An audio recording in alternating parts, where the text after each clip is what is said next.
नमस्कार दोस्तों, आज मैं आपको एक ऐसी फिल्म के बारे में बताने जा रहा हूं जो हॉरर थ्रिलर कैटेगरी की सबसे पॉपुलर मूवी है। इस मूवी का नाम है द शाइनिंग। आज के इस वीडियो में हम आपको द शाइनिंग मूवी के पीछे की सच्ची कहानी के बारे में बताएंगे और उस होटल के बारे में भी जिससे इंस्पायर होकर ये मूवी बनाई गई है। तो चलिए शुरू करते हैं।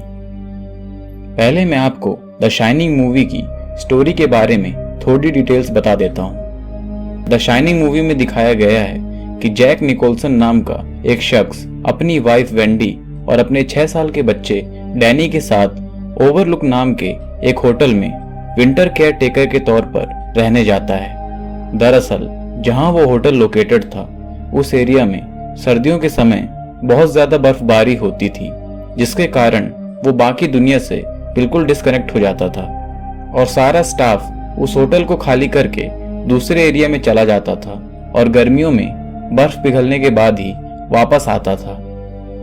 ऐसे में होटल की देखभाल करने के लिए एक केयर टेकर को रखा जाता था और इस बार जैक इसी केयर टेकर के रूप में अपनी फैमिली के साथ पूरे होटल में अकेले रहने वाला था। जैक के बेटे डैनी के पास एक साइकिक पावर थी, जिसकी वजह से उसको इस होटल के पास्ट के बारे में पता चलने लगा और उसे इस होटल में किए गए मर्डर्स के बारे में भी दिखाई देने लगा। उसको अक्सर होटल के कॉरिडोर्स में और हॉल्स में 2 लड़कियों की आत्माएं दिखती थी जो डैनी को अपने साथ खेलने के लिए बुलाती रहती थी। डैनी ने जैक और वेंडी को इस बारे में बताया, पर उसकी बातों पर किसी ने ज्यादा ध्यान नहीं दिया। काफी दिन यही सब चलता रहा और कुछ समय बाद जैक की मानसिक हालत अचानक बिगड़ने लगी और उसको पुराने होटल स्टाफ और गेस्ट की आत्माएं दिखाई देने लगी। धीरे धीरे उन इविल स्पिरिट्स के कारण उसकी हालत और खराब होती गई और वो अपनी वाइफ और अपने बेटे डैनी पर हमला करने लगा और एक एक्स यानी कुल्हाड़ी से उनको जान से मारने की कोशिश करने लगा।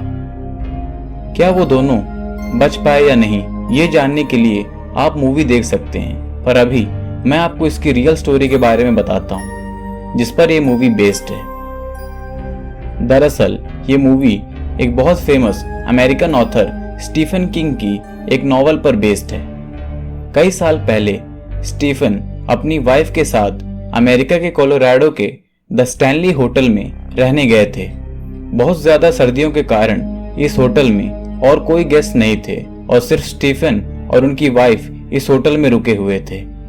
इसी होटल को मूवी में द ओवरलुक होटल के रूप में दिखाया गया है। जब स्टीफन इस होटल में रुके थे तब उन्हें एक अजीब सी फीलिंग हो रही थी और ऐसा महसूस हो रहा था कि होटल में और भी बहुत से लोग रुके हुए हैं, लेकिन असलियत में होटल एकदम खाली था। उस होटल के बड़े कॉरिडोर्स और हॉल्स में घूमते हुए स्टीफन को कई बार कई शैडोज दिखाई दे रही थी और अजीब सी आवाजें भी आ रही थी। स्टीफन और उनकी वाइफ इस होटल के रूम नंबर 217 में रुके हुए थे। उन्हें बाद में पता चला कि बहुत सालों पहले ये रूम उस होटल की हेड हाउसकीपर एलिजाबेथ विल्सन का था, जो एक बार इसी रूम में हुए एक हादसे के कारण बहुत बुरी तरह घायल हो गई थी।